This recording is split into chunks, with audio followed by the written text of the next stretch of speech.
smokestack in my hometown. The factory's been closed down so long I couldn't tell you what it made. The record's called Romance and Medicine. We're real proud of it. Produced with John Jennings down in Charlottesville, and we're excited about tonight for sure.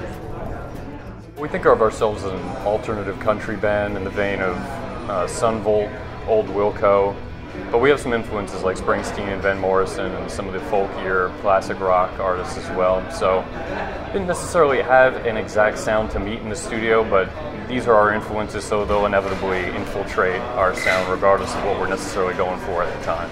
I mean, we had written these songs over a period of probably about 2 years, from 2008 to 2010, and so had worked them into our shows over time, and so we surely had some strong arrangements and some pretty good ideas going on of what we wanted it to sound like. John's take on percussion is that nothing should really sound the same because every song is different.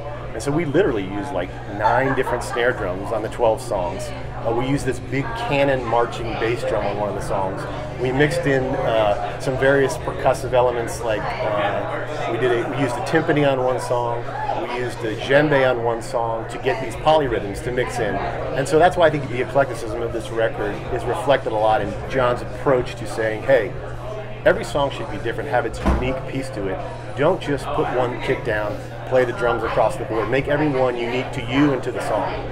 He did a good job with that. We just developed a relationship going in where he was more or less leading us to where we needed to be, but accepting our influence and opinions as we went. So it was nice.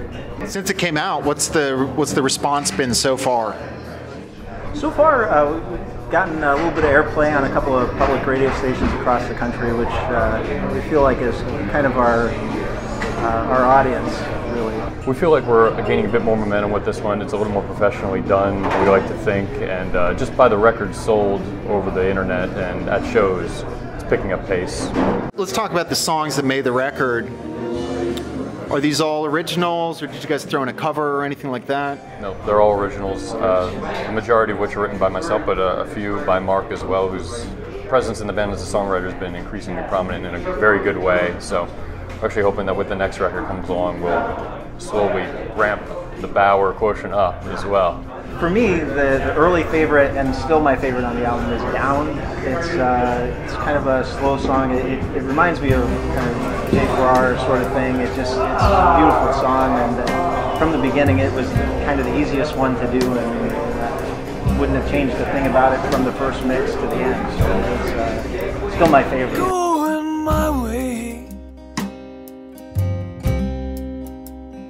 going my way. In terms of what actually seemed to come out of the recording process best, it was for me it was definitely Down. Or Down was among the better recordings we did. But I also I really like, just on the face of it, the song Local Honey. You know, it's a kind of nice, low-B, kind of as close to really a country song as we get, and you know, I just love country music. And so far, have fans responded with their favorite song?